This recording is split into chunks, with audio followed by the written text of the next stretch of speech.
Okay, we'll just take the car for a quick test drive, so you can see the car in motion. It's a miserable day and it's a bit windy, but okay, so the central locking and the remote works correctly, as you'd imagine. So that's the car open, the car locked, the car open. It also has a boot release.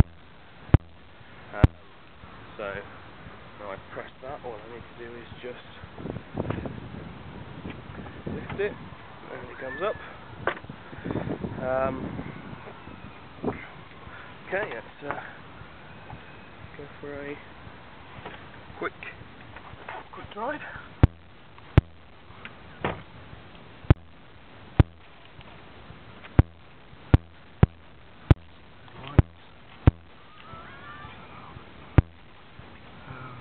There's lights across the sequence. There you go, the only light remaining is the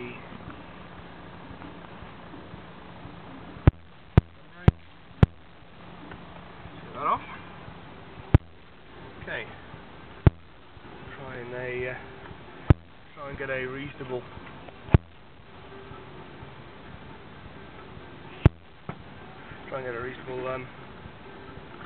fluidity of driving around. Turn that down.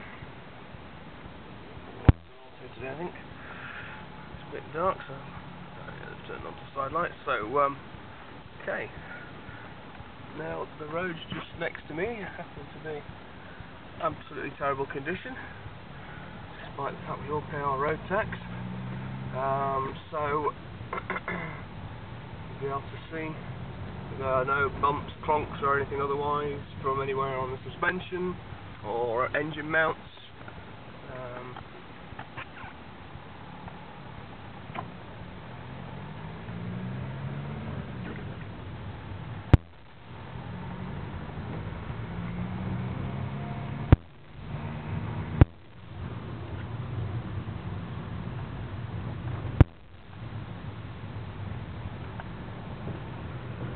Be able to hear that the engine makes all the right noises. There's no funny noises from the transmission, no whines. The clutch doesn't slip at all. The clutch bites very firmly.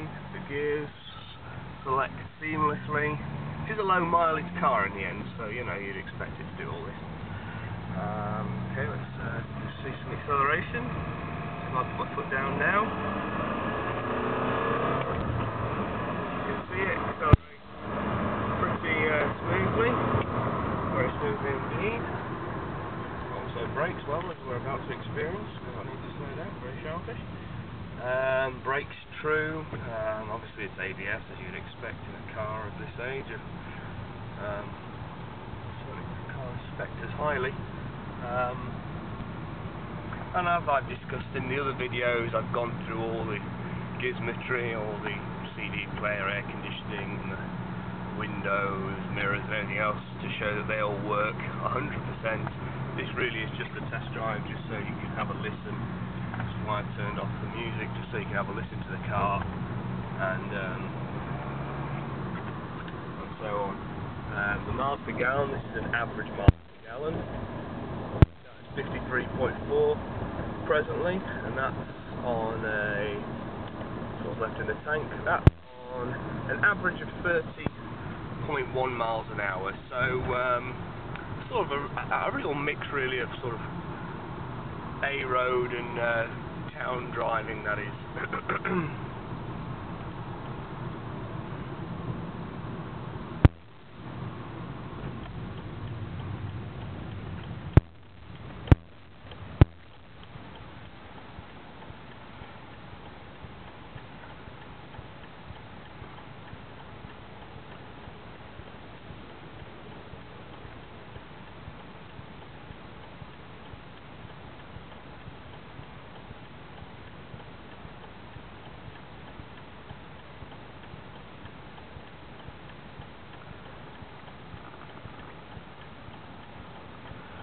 Car will happily engage cruise control on at any sort of speed over about 25 miles an hour, which is good for when you're trying to stay within a speed limit, especially when the speed camera's around.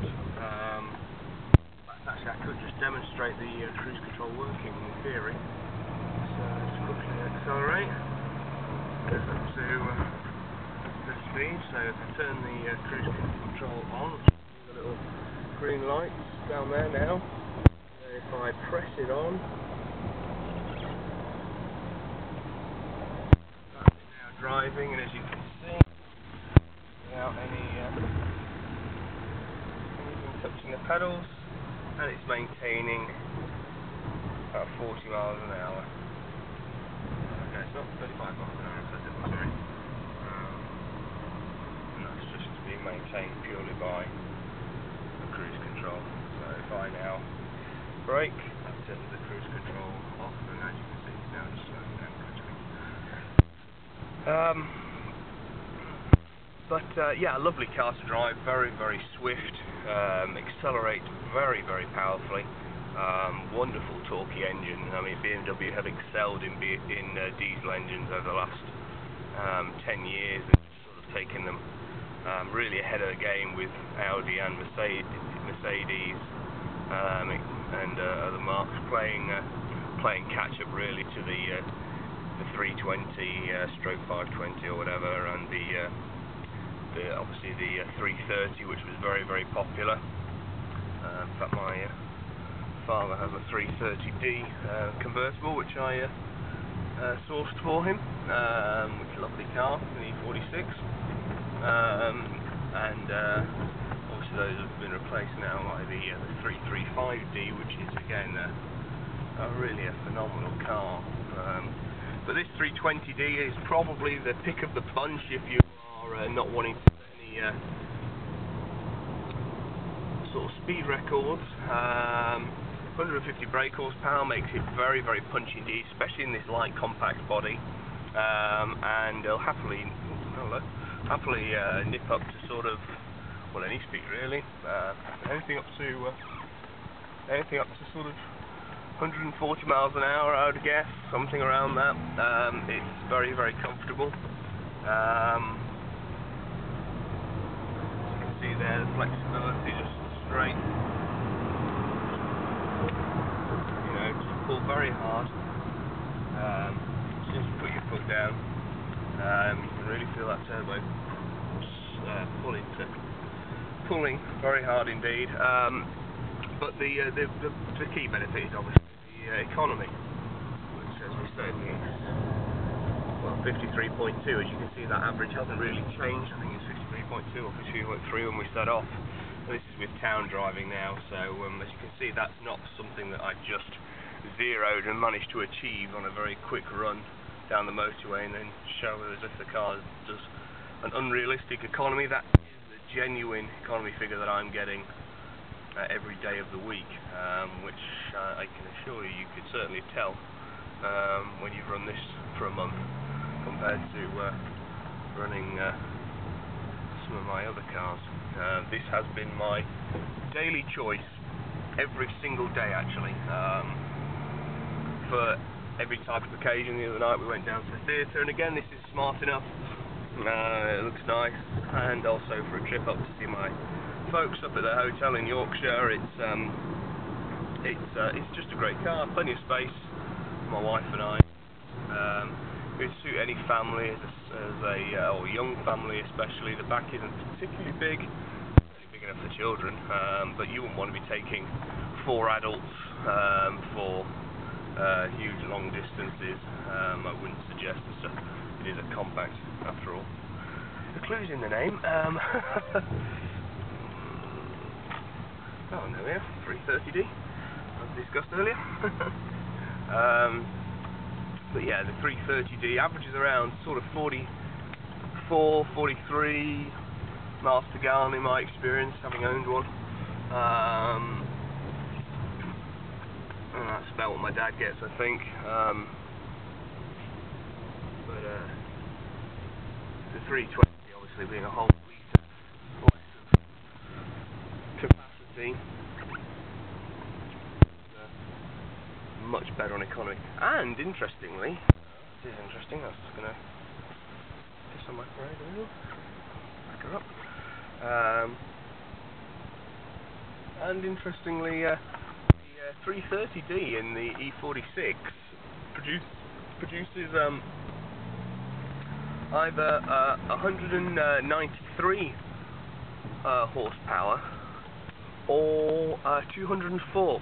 I'm pretty sure, almost 100%, depending on what year. The last ones had 204, whereas the early ones had 193.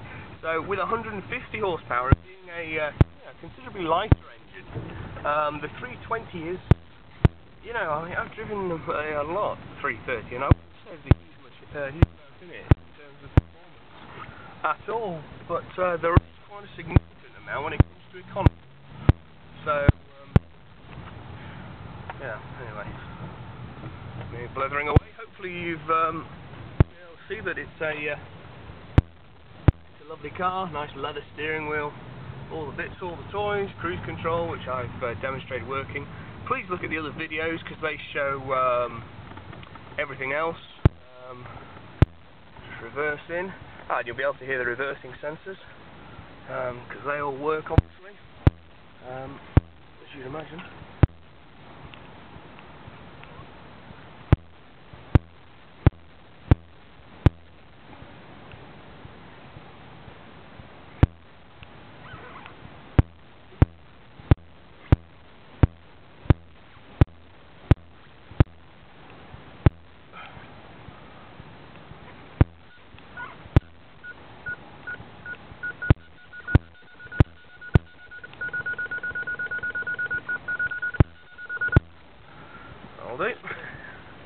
There we go. Lovely car, lovely steering response. You see the cruise control coming on and off there. Settles at the right temperature and just stays there the whole time, right bang smack in the middle. 53.1 now miles per gallon average. That's because I've not done accelerator everything down. That's how much is left in the tank. As you can see, actually, that's interesting. 120 miles left in the tank, and that's with a tank that's that full. So, as you can see, you do get a good amount of mileage out of a full tank.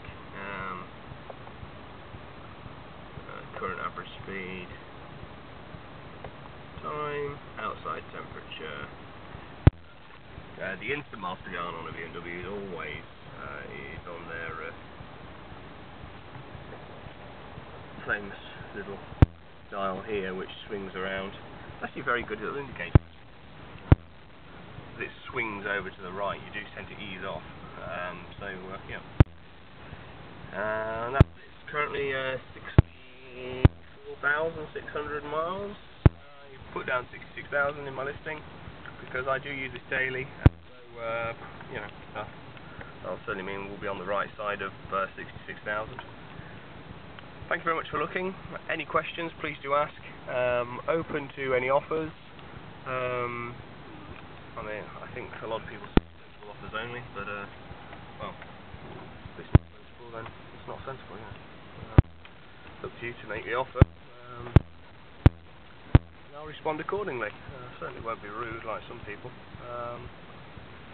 Yeah.